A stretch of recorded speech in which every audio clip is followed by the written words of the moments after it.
Finished top of the started playing the music. Top of the group. PSV is second, wants to qualify in the Europa League. Sevilla will not be winning the Europa League this season. They are out. But who will win the Champions League? City 2-1, Bayern Munich at 4s, Real Madrid 6-1, Arsenal 7-1. It's a conspiracy. Outsiders, I would say. What, conspiracy? Because Inter are 20-1.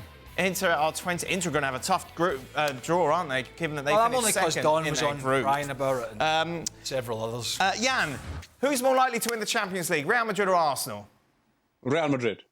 I think Real Madrid is a better team. I think they have shown now with Bellingham, with the way they just approached that game as well. Union Berlin, if they won, they could have got a third place. They won in the Bundesliga. But you see that team, so many great players. They're a broad squad. For me, the favourite, even more favourite than Manchester City.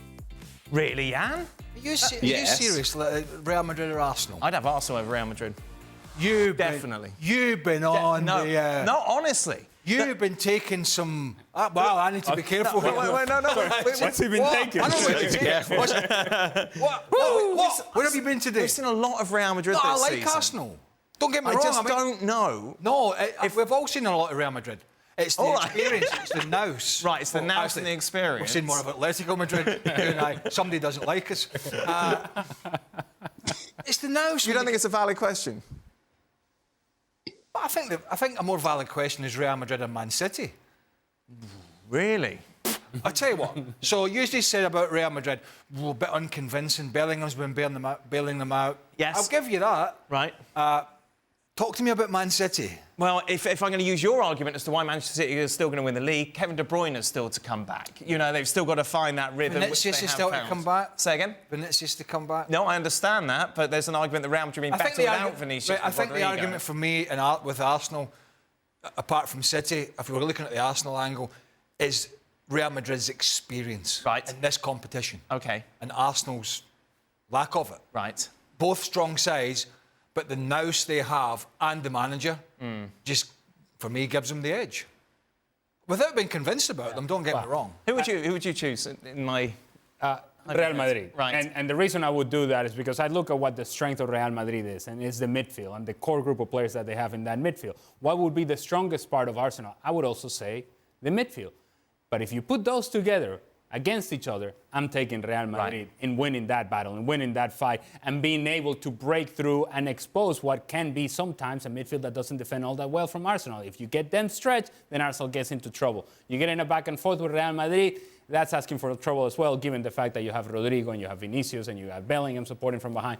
That's why I see Real Madrid as a team that, in the case of Arsenal, matches up a whole lot better than they would against, say, for example, Manchester City. I think they've all got to up their game. I think the standard overall is not where it's been over the previous years. Bayern Munich, maybe more than most. Yeah. Where were they? Were they third in the betting there? Yeah. Were they third? I think they were. That seems ridiculous. I wonder how many more gears they have. Yeah. Because, they looked okay tonight, but I'm not convinced about them. Fine, a second. But I think that the main thing, a second, you see them here, but if you see that defense, Upamecano was okay today, but Upamecano and Kim against Frankfurt, I thought they were blind. The positioning they had, I've never seen something like it. It was like I couldn't believe that experienced players like Upamecano and Kim could be so bad. And if for Arsenal, I think what will miss Arsenal is that big striker who will score them the goal in the quarterfinal, the semi-final, and the final. You need that kind of big guy to do that. And then I think it's a fair point with Ancelotti. You have an advantage in terms of the manager, because to win the Champions League, you can't just do that on an inexperienced road to a trophy. So the reason that you have Real Madrid almost ahead of Manchester City is because Erling Haaland's forgotten how to score, Jan? I thought you should come the other way. I thought you should come that he didn't score in the semi-final and the final last season and still want to treble and score like 200 goals. But I think that is one of the main things that Manchester City will go further than Arsenal in the Champions League, because they have a number 9, they have an Alvarez, they have so many players who can score goals, and I think that will be the problem also for Arsenal coming into, if they don't do anything in the transfer window in January.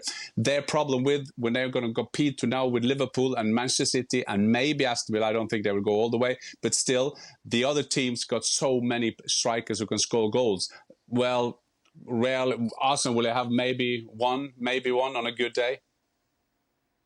Well, Jesus will have to step up, won't he? I mean, can he score 30? Can he score 30? Can he score 25, Craig? Well, not between January and the end of the season. If he does that, he's going to win the Ballon d'Or. But his link-up play is great, but, you know, they've got two wide players. They've got Martin Odegaard. I'd like to see him just a little bit more central, a little bit more often. I mean, I love when he comes out and he links up, but the more he's in that penalty box, clearly, the bigger chance he is of getting the goals that Arsenal need. And the point that Jan makes about Ancelotti, I think, is a very valid one, that when you get in the latter stages of the competition, I think you begin to appreciate the calmness of Ancelotti. And it didn't help last year, though. They only got tanked by City. Okay, I thought we were talking about Arsenal. No, I'm just saying. Well, hold on. So you're changing the argument. No, we're just talking about prospects and experience and Ancelotti and this. Well, that didn't help him last year, did it? But it did the year before, Dan. So if we're going to have this conversation, then how far do you want to go back? And I told you. See, you don't listen to me when I tell you things. Right? I just told you that I don't like Real Madrid and their matchup with Manchester City. Mm-hmm. But in talking about Arsenal, and going back to the original point that I was trying to make before I was so abruptly interrupted, is the fact that you have in Ancelotti a lot of experience, a lot of calmness, and you have in Arteta a guy who's got this nervous energy going on. Right. And with that nervous energy, he tends to make decisions that you kind of go, what in the world is going on here? You don't get that from Carlo Ancelotti, certainly in the latter stages of this competition. The draw is on Friday. Exciting, isn't it? Interesting to see what's going to happen there. What time?